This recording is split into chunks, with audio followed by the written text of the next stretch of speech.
Joining me is Ben Henneke of TIST and Kevin Martin of New England College. So Ben, let's talk a little bit more about this notion of helping the farmers. Right. And really get into sort of, I understood from our previous segment, it's really helping them better their lives, right, and through the trees, right. But it's also listening to them and helping with better farming practices, right. I think, and better organization. So how did that evolve, and how does that work in Kenya? Okay, well, the way it evolved was in these seminars where the farmers would come. We would lead sessions to have them think about what they wanted to accomplish. And here in the United States, especially when you're at a university, the whole idea of goal setting and how you're going to accomplish things and so on is just inbred.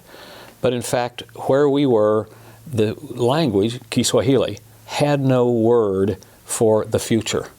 There was no future tense. So the idea of planning, of thinking about what you wanted to accomplish and then developing plans to do it, was actually not very cultural. It's not even linguistically possible. Well, it was to some degrees. At that particular time, you really couldn't just say, next week we will, which is pretty hard for us to imagine. And it was hard for us to learn. It took us over 1.5 years of visits there before we caught on that was part of the problem.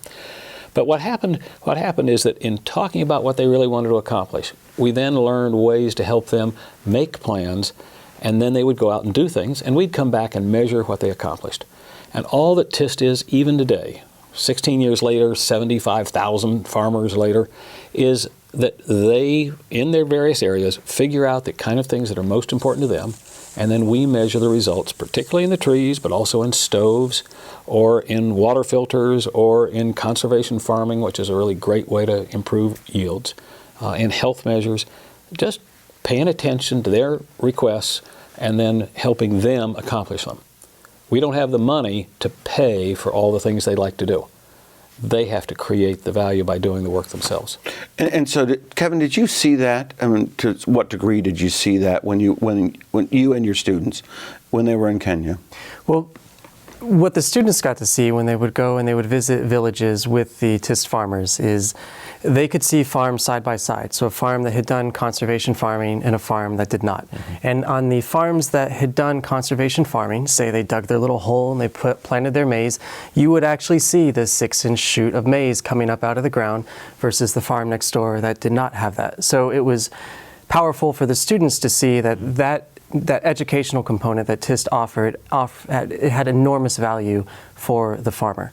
And so what really, I mean, one of the issues is it is, from a tree perspective, it's sort of the deforestation, mm-hmm. But just from a general perspective, it's perpetual drought conditions. Mm-hmm. I mean, it's a relatively arid environment.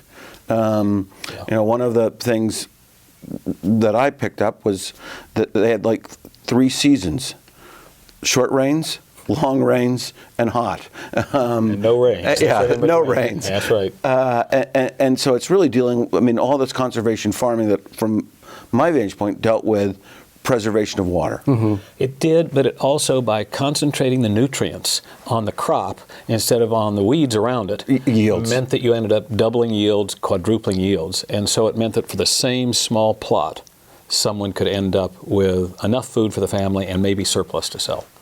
And so the students got out, they got to see that, they got to work with farmers. They did, and they were able to conduct a range of surveys with the farmers and really drill down on details on how TIST and conservation farming has impacted their lives. And farmer after farmer, we would interview and learn that conservation farming, it maybe doubled their yield or doubled or tripled their income for the year.